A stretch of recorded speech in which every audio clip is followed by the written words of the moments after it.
কবি সুবোধ সরকারের লেখা ধর্ষণ।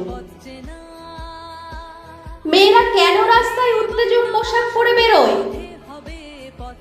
আর পারলেন না মৈত্রী চট্টোপাধ্যায়, সপাটে জবাব দিলেন, তাহলে তো যারা বিকিনি পরে তাদেরই সবচেয়ে ধর্ষিত হবার কথা। 7 বছরের বালিকাকে নদীর দিকে নিয়ে চলেছ তোমরা কারা? অন্ধ নারীর হাতে মোমবাতি, সে তোমাদের আলো দিতে এসেছিল।